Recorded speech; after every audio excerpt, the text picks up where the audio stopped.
Assalamualaikum warahmatullahi wabarakatuh. Kami dari kelompok 6 akan mempresentasikan hasil kerja kelompok kami. Sebelumnya, perkenalkan saya Alia Rahmadani sebagai moderator sekaligus pemateri pertama dan Rini Apriliana sebagai pemateri kedua. Baik, pada hari ini saya akan membahas tentang pelaku dosa besar menurut aliran-aliran ilmu kalam.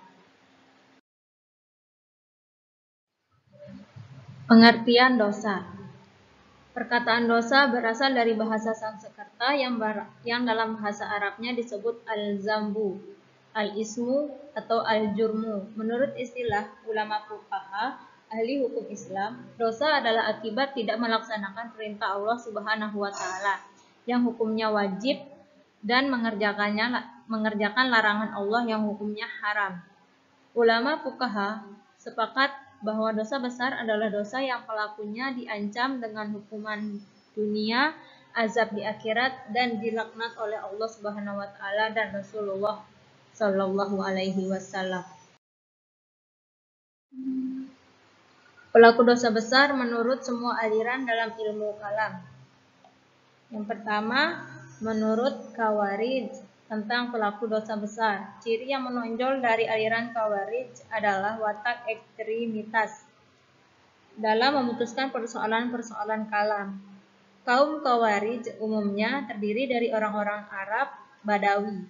Sebagai orang Badawi, mereka tetap jauh dari ilmu pengetahuan. Ajaran-ajaran Islam sebagai terdapat dalam Al-Quran dan hadis, mereka artikan menurut lafaznya dan harus dilaksanakan sepenuhnya. Oleh karena itu, iman dan paham mereka merupakan iman dan paham orang yang sederhana dalam pemikiran lagi sempit dan fanatik. Kaum Khawarij memasuki persoalan siapakah yang kafir dan keluar dari Islam, dan siapakah yang disebut mukmin dan dengan demikian tidak keluar dari Islam, tetapi tetap dalam Islam. Pendapat tentang siapa yang sebenarnya masih Islam dan siapa yang telah keluar dari Islam menjadi kafir, serta soal-soal yang bersangkut paut dengan hal ini tidak selamanya sama, sehingga timbullah berbagai golongan dalam kalangan Khawarij. Adapun golongan-golongan yang timbul dalam kalangan Khawarij. Yang pertama, al-muhakkimah. Golongan ini adalah golongan asli pengikut-pengikut asli yang memisahkan diri dan menganggap bahwa semua orang yang menyetujui arbitris bersalah dan menjadi kafir. Orang yang melakukan hal yang keji seperti membunuh, memperkosa, dan sebagainya menurut paham mereka, orang yang melakukan itu dianggap keluar dari Islam dan menjadi kafir. Yang B, al-azakirah. Subsekte terhadap pelaku dosa golongan ini menggunakan istilah yang lebih mengerikan daripada kafir, yaitu politis atau musyrik. Dan di dalam Islam, syirik atau politis merupakan dosa yang terbesar lebih dari kufur. C. Al-Najah. Mereka berpendapat bahwa orang berdosa besar menjadi kafir dan kekal di dalam neraka hanyalah orang Islam yang tidak sepaham dengan golongannya.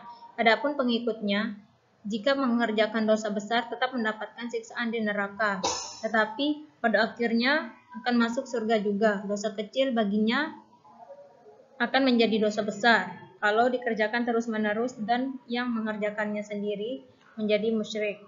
Yang D, al-sufriyah. Subsekte al-sufriyah menjadi dosa besar dalam dua bagian, yaitu dosa yang sanksinya di dunia seperti membunuh dan berzina, dan dosa yang tidak ada sanksinya di dunia seperti meninggalkan sholat dan puasa.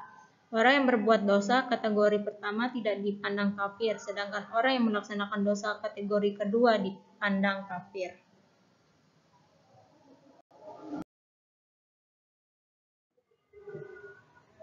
E. Al-ibadah. Golongan ini merupakan golongan yang paling moderat dari seluruh golongan Khawarij.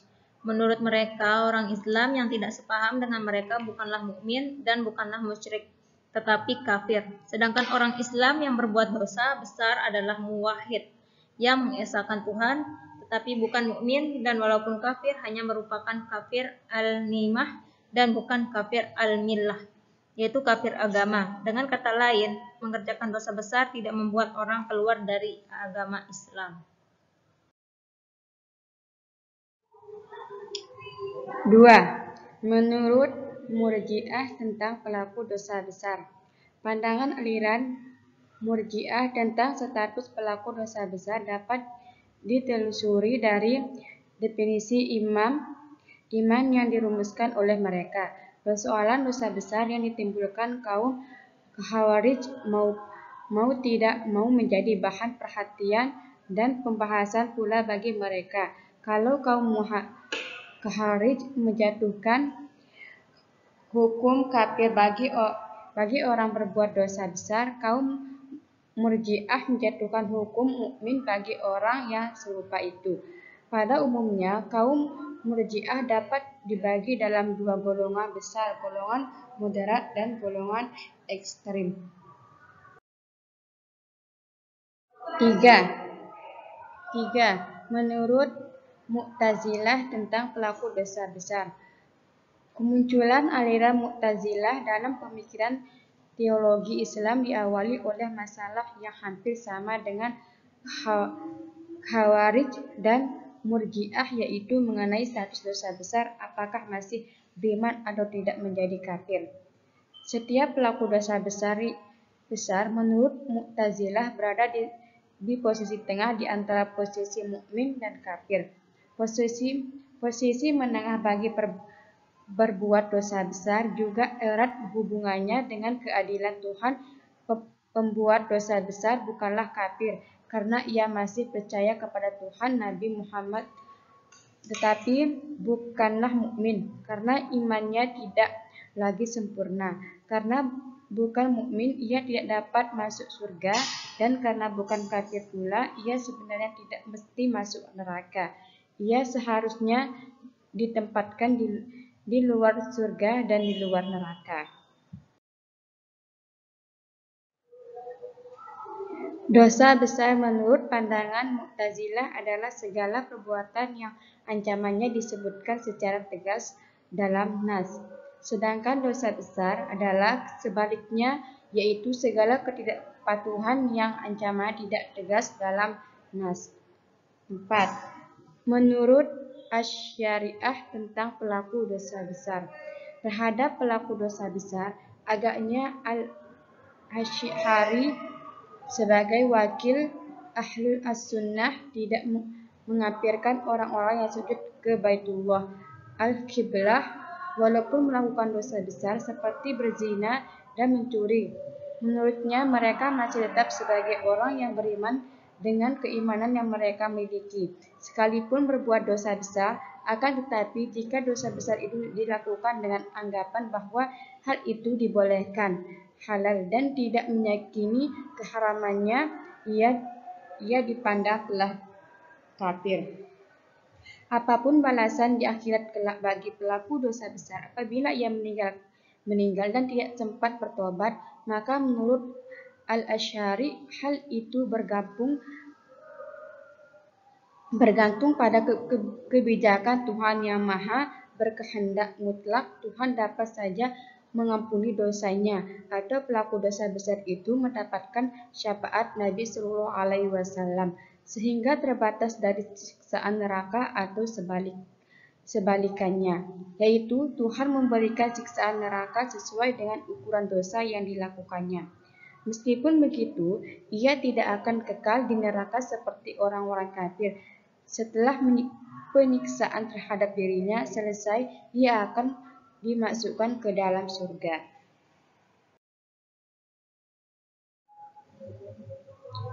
5. Menurut Maturidiyah tentang pelaku dosa besar.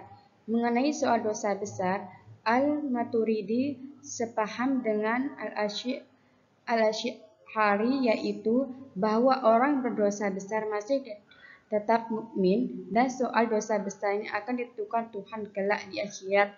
Ia pun menolak paham posisi menengah kaum Mu'tazilah. Al-Maturidi berpendapat bahwa orang yang berdosa besar itu tidak kafir dan tidak kekal di dalam neraka walaupun ia mati sebelum bertobat. Hal ini karena Tuhan telah menjanjikan akan memberikan balasan kepada manusia sesuai dengan perbuatan. Kekal di dalam neraka adalah balasan bagi orang yang berbuat dosa syirik. Karena itu perbuatan dosa besar selain syirik tidaklah menjadikan seseorang kafir atau murtad. Aliran Maturidiyah terhadap dua golongan, yaitu golongan Samarkand dan golongan Bukhara.